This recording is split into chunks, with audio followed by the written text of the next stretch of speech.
Pernah nggak sih ngerasa capek banget sama omongan orang? Rasanya kayak setiap kita coba jadi lebih baik, selalu aja ada komentar yang bikin kita jadi goyah, jadi ragu.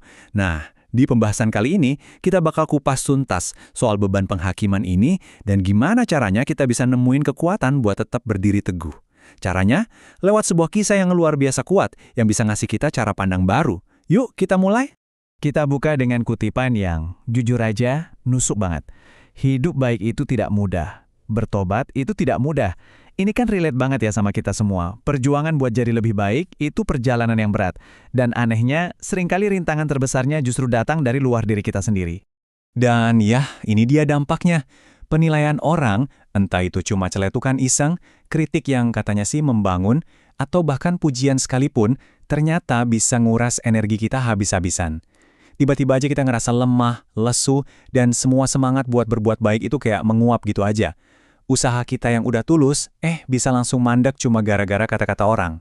Nah, yang benar-benar bikin kaget tuh angka ini. Katanya nih, 90% komentar yang kita terima, nggak peduli niatnya baik atau buruk, seringnya kita terima secara negatif. Buat kita yang dengar komentar itu rasanya nyakitin dan bikin capek. 90%, gila kan?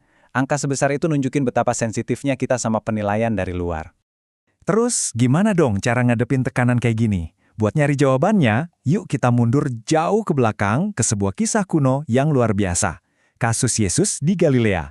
Di sini, dia menghadapi penghakiman yang hebat, bahkan dari orang-orang terdekatnya sendiri. Coba bayangin deh, keluarganya sendiri, saudara-saudaranya, malah nggak percaya sama dia. Mereka malah nyuruh dia buat cari panggung, cari pengakuan publik, tunjukin diri ke dunia. Ini kan tekanan yang umum banget ya.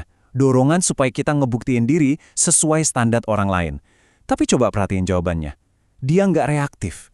Dia tenang, dan dia berpegang teguh sama waktu dan tujuannya sendiri, bukan ikutin agenda orang lain.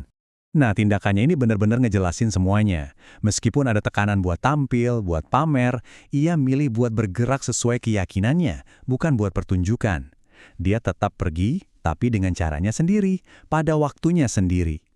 Ini pelajaran pertama nih soal integritas. Bertindak dari kendali internal, dari dalam diri, bukan dari dorongan eksternal. Dan pas udah nyampe sana, penghakiman bukannya reda, malah makin kenceng. Orang-orang bisik-bisik, terpecah jadi dua kubu. Ada yang muji-muji, ada yang nuduh. Ini nunjukin betapa ekstrimnya opini publik saat itu. Dia ada di tengah badai penilaian. Ya, mirip-mirip lah sama yang sering kita rasain di dunia media sosial sekarang ini. Lalu, gimana dia merespon semua ini? Jawabannya itu ada di pesan di balik kata-katanya, di mana dia nemuin sebuah tujuan yang jauh lebih dalam. Ini adalah respons pertamanya pas lagi ngajar. Keren banget. Dia langsung mengalihkan fokus dari dirinya sendiri. Dia nggak sibuk ngebela egonya atau cari pujian. Malah sebaliknya, dia ngehubungin semua tindakannya ke tujuan yang lebih tinggi. Dengan cara ini, dia seolah-olah melepaskan harga dirinya dari opini publik. Jadi intinya gini, ketika kita terhubung sama tujuan yang lebih besar dari diri kita, pujian nggak akan bikin kita sombong dan kritik nggak akan bisa ngehancurin kita. Nih contoh konkretnya. Dia melakukan sesuatu yang jelas-jelas baik, menyembuhkan orang, tapi karena itu melanggar aturan tradisi, dia justru dihakimi habis-habisan. Ini nunjukin betapa gampangnya perbuatan baik disalahartikan waktu orang lain nilainya cuma dari luar atau dari sudut pandang mereka yang sempit. Dan ini dia, jawabannya yang tajam banget. Sebuah perintah langsung buat kita semua. Jangan nilai dari penampilan, dari apa yang kelihatan di permukaan aja. Coba lihat lebih dalam, hakimilah dengan kebenaran, dengan adil. Ini bukan cuma pembelaan diri loh, tapi juga sebuah pelajaran abadi tentang gimana seharusnya kita melihat orang lain, dan yang lebih penting, gimana kita seharusnya menyikapi semua penilaian dangkal yang dilempar ke kita. Oke, sekarang kita masuk ke bagian puncaknya, klimaks dari cerita ini. Sebuah undangan terakhir. Dan undangan ini adalah jawaban langsung atas perasaan lelah, lesu, dan haus secara jiwa yang kita bahas di awal tadi.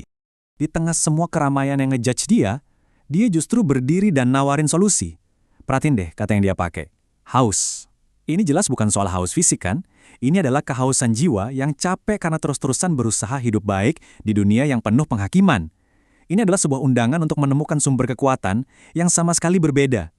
Jadi air hidup ini, metaforanya dalam banget ya.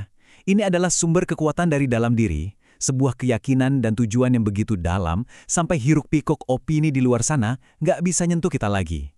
Ini adalah cara buat ngisi ulang energi spiritual kita dari dalam, supaya kita nggak lagi bergantung sama validasi dari luar buat terus maju.